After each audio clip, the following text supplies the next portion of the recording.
மாண்புமிகு முதலமைச்சர் அவர்கள் கொண்டு வந்திருக்கின்ற தீர்மானம் மிக முக்கியமான தீர்மானம். எல்லா கட்சி தலைவர்களும் பேசுவதற்கு உங்கள் ஆர்வமாக இருக்கின்றீர்கள். இருந்தாலும் இன்று 8 மானிய கோரிக்கைகள் நடைபெற இருக்கின்றது.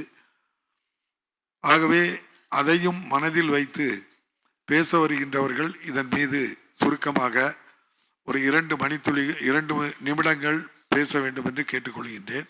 மாண்புமிகு உறுப்பினர் வேல்முருகன் அவர்களிடம் 2 நிமிடம்னா 5 5ன்னா 10 கேட்பீங்க, 10ன்னா 20 கேட்பீங்க. எந்த பேப்பரும் இல்லாமல் மணிக்கணக்காக பேசுறதுக்கு மாண்புமிகு உறுப்பினர் உங்களுக்கு தெரியும்.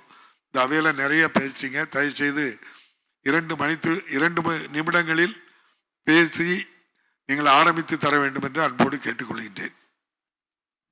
மாண்புமிகு பேரவைத் தலைவர் அவர்களே, இதனுடைய முக்கியத்துவத்தை கருதி மாண்புமிகு முதலமைச்சர் அவர்களையும் தங்களையும் சந்தித்து இதில் விரிவாக பேசுவதற்கான வாய்ப்பு தர வேண்டும். இது ஒரு சமூக நீதியான ஒரு சூழலில் வரலாற்று சிறப்புமிக்க ஒரு பிரச்சனையை குறித்து மாண்புமிகு தமிழக முதலமைச்சர் அவர்கள் இந்த தீர்மானத்தில் முன்மொழிந்து வாசித்தளித்து நிறைவேற்றி தருவதற்கு கோரியதற்கு முன்பாக அவருடைய முன்னுரை என்பது முழு மனதோடு நான் ஏற்கிறேன். அதில் எல்லளவும் எனக்கு மாற்று கருத்தில்லை. ஆனால் இந்த சூழலை அரசியல் ரீதியாக சிலர் வெளியில் கையாளுகின்ற போது சமூக நீதியின் பிறப்பிடமாகவும் சமூக நீதியை காத்த தலைவராகவும் வாழ்ந்த திராவிட முன்னேற்ற கழகத்தின் வழித்தோன்றலாக இருக்கின்ற மாண்புமிகு தமிழக முதலமைச்சர் அவர்கள் சமூக நீதிக்கு எதிரானவர்கள் என்கிற கருத்தை சித்தகரிக்கிறவர்களுக்கு எதிராக சில செய்திகளை நான் சில நிமிடங்கள் அதிகமாக எடுத்து பதிவு செய்ய வேண்டும்.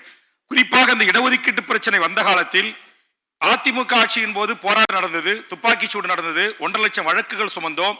அதுக்கெல்லாம் நீதி கேட்டோம், சந்திப்பதற்கு நேரம் கேட்டோம், தர மறுத்தார்கள். கலைஞர் அவர்களுக்கு ஆட்சிக்கு வந்த பிறகு மருத்துவர் ஐயா உள்ளிட்ட 23 சங்க தலைவர்களை அழைத்து 108 சாதிகளுக்கும் சேர்த்து இடஒதுக்கீட்டை வழங்கினீர்கள். மிக பிற்படுத்தப்பட்ட சமுதாயமாக இருந்த விவசாயி கூலிகளாக இருந்த ஏழை வன்னியர் சமூகம் உள்ளிட்ட 108 சமூக மக்கள் இன்றைக்கு IAS ஆக IPS ஆக நீதிபதியாக எல்லா துறைகளிலும் கோலோச்சுவதற்கு வாய்ப்பளித்தது முத்தமிழ் அறிஞர் தலைவர் கலைஞர் திமுக அரசு. எல்லளவும் எனக்கு மாற்றம் இல்லை. ஆனால் இன்றைக்கு அந்த சமூகத்தின் மக்கள் ஏன் தனி ஒதுக்கீடு கேட்டார்கள் என்கிற பிரச்சனையிலிருந்து இதை நாம் ஆய வேண்டும். தமிழ்நாட்டினுடைய வெளிமாநிலங்களுடைய வருகை இன்னைக்கு வட இந்தியாவை சேர்ந்தவர்கள் சுமார் 1 கோடி பேர் வருகின்றிருக்கிறார்கள். இங்கே அமர்ந்திருக்கக்கூடிய மக்களுடைய பிரதிகளாக இருக்கிற நம்முடைய சமூகத்தை சார்ந்த மக்களுக்கு கிடைக்க வேண்டிய இடஒதுக்கீட்டு உரிமையை இங்க இருக்கிற பியூரோக்ரசியில் இருக்கிற தவறுகளின் காரணமாக இந்த சமூகத்தினுடைய TNC MBC SC என்கிற சான்றிதழ்களை வாங்கி 1 கோடிக்கு மேற்பட்ட வட இந்தியர்கள் இந்த சலுகைகளை கைப்பற்றிக் கொள்கிறார்கள். நம்பர் 1. நம்பர் 2, அண்டை மாநிலங்கள் கேரளா, ஆந்திரா, கர்நாடகா இந்த மாநிலத்திலிருந்து வாழக்கூடியவர்கள் இந்த சமூகங்களுக்கு கிடைக்க வேண்டிய இடஒதுக்கீட்டை பயன்பெற்று அவர்கள் இங்கே எல்லா துறைகளிலும் தற்போது கோல வச்சுக்கிறார்கள். இதை ஒரு ஆய்வுக்கு நான் எடுத்துக்கொண்ட போது இதே மாதிரி தமிழ்நாட்டை சேர்ந்தவர்கள் இந்தியாவில் பெரிதொரு மாநிலத்தில் அரசு பதவிகளில் கோல வச்சுக்கிறார்கள் என்று சொன்னால் 0.1% கூட இல்லை என்பதை என்னால் ஆதாரப்பூர்வமாக நிரூபிக்க முடியும். ஆதலால் மாண்புமிகு தமிழ்நாடு முதலமைச்சர் அவர்களை நான் கேட்பது, வன்னியர்களுக்கான 10.5 இடஒதுக்கீடு மதுரை நீதிமன்றத்திலும் உச்ச நீதிமன்றத்திலும் தடை செய்யப்படவில்லை.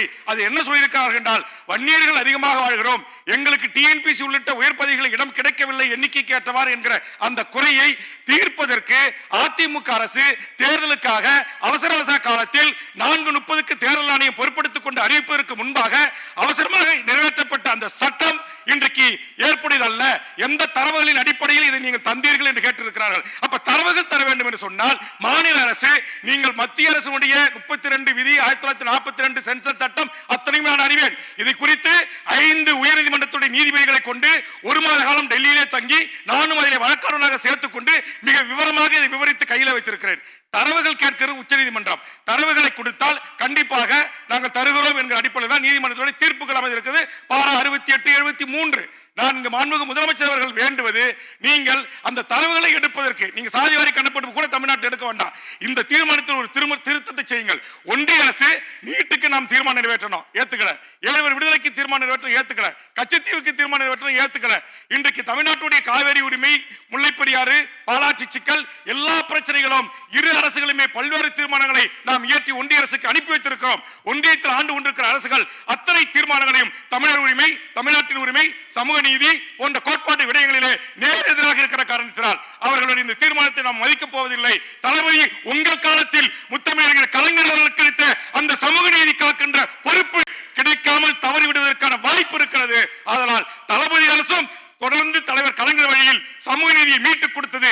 சாதிவாரி கணக்கெடுப்பு நடத்தி தமிழ்நாட்டில் வாழ்கின்ற அனைத்து சாதிகளுக்கும் மோதலும் பிளக்குகளும் காயங்களும் வராத வண்ணம் அவர்கள் எண்ணிக்கைக்கு ஏற்றவாறு வேலை வாய்ப்பு உரிமையை வழங்குவதற்கு சாதிவாரி கணக்கெடுப்பு ஒன்றுதான் சரியாக இருக்கும். அப்படி இல்லை என்று சொன்னால் இந்த 10.5% உச்சநீதிமன்றத்தில் கேட்ட தரவுகளை தயார் செய்வதற்கான ஒரு புள்ளி விவரங்களை சேகரித்து வழங்கி அந்த மக்களுக்கான இடஒதுக்கீட்டை வழங்க வேண்டும். விக்கிரவாண்டியில் 9 தியாகிகள் உயிர் நீத்த இடம் அங்கு சாதிய நெருப்பு இப்போது பற்றி எரிகிறது.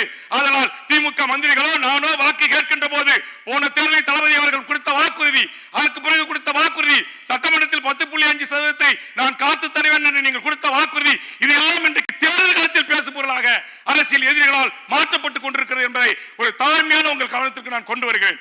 இந்த அரசையோ உங்களையோ சட்ட அமைச்சரையோ சமூக நீதித்துறை அமைச்சரையோ குறை சொல்வது, பிற்படுத்துறை அமைச்சரை குறை சொல்வது என்னுடைய நோக்கம் அல்ல.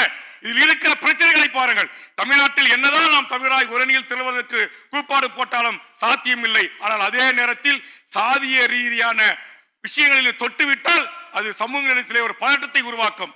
அதனால் முடிச்சிடும் பேரத்தில். அதனால் நான் வேண்டுவது, நீங்கள் தீர்மானத்திற்கு முன்மொழிவதற்கு முன்பு சொன்ன கருத்துக்கள் அத்தனையும் நான் ஏற்கிறேன். இருந்தாலும் நீங்கள் இந்த தீர்மானத்தில் ஒன்றிய அரசு சாதிவாரி கணக்கெடுப்பை மக்கள் தொகை கணக்கோடு சேர்த்து நடத்த ஏற்பாடு பண்ணுங்க. அதற்குரிய அரசியல் அழுத்தங்களை 40 எம்பிக்களை கொண்டு கொடுப்போம். அப்படி இல்லை என்றால் தமிழ்நாடு அரசு இதற்கான விவரங்களை சேகரித்து நாளை உச்சநீதிமன்றங்களோ ஏனைய அமைப்புகளோ கேள்வி எழுப்புகின்ற போது தருவதற்கான தரவுகள் நம் இடத்தில் இருக்க வேண்டும் என்கிற அடிப்படையிலே அதற்கான உத்தரவுகளை மாண்புமிகு முதலமைச்சர் அவர்கள் பிறப்பிக்க வேண்டும். இந்த தீர்மானத்தில் அதற்கான திருத்தங்களை கொண்டு வர வேண்டும் என்ற வேண்டுகோளை இந்த நேரத்தில் வைத்து, நீங்கள் தான் சட்டநாதன் கமிஷன் அமைத்தீர்கள். தலைவர் கலைஞர் தான் அமைத்தார். அம்பாசங்கர் கமிஷன் அவர் தான் அமைத்தார். ஜஸ்டிஸ் ஜனார்தன கமிஷனை அவர் தான் அமைத்தார். தற்போதைய பாரதிதாசன் கமிட்டியை தள்ளி நீங்கள் தான் அமைத்தீர்கள். அதிமுக அரசு குலசேகரன் கமிட்டி அமைத்திருக்கிறது. இவர்கள் எல்லாம் மிக சமூகத்தில் மதிக்கத்தக்க உயர்நீதிமன்ற உச்சநீதிமன்றத்தை பணியாற்றியவர்கள். அதனால் தயவு செய்து மண்டாடி கைகூப்பி தளபதி அவர்களை கேட்கிறேன், மற்றவர்களுக்கு இடமளிக்காமல் நீங்கள் தலைவர் கலைஞர் வழியில் தமிழ்நாட்டில் சமூக நீதி நிலைநாட்டுவதற்கு தீர்மானத்தில் கொண்டு இருக்கிற சமநீதி, சமூக நீதி, வேலை வாய்ப்பு, கல்வி, பொருளாதாரம் அனைத்தும் அனைத்து மக்களுக்கும் கிடைப்பதற்கான வழிவகையை உங்கள் காலத்தில் எட்டுவதற்குரிய நடவடிக்கைகளை மேற்கொள்ள வேண்டும் என்ற வேண்டுகோளை வைத்து இந்த அரசியல் தீர்மானத்தை வரவேற்று இந்த திருத்தத்துடன் கொண்டு வர வேண்டும் என்று கேட்டு வாய்ப்புக்கு நன்றி கூறி முடிக்கிறேன். நன்றி, வணக்கம்.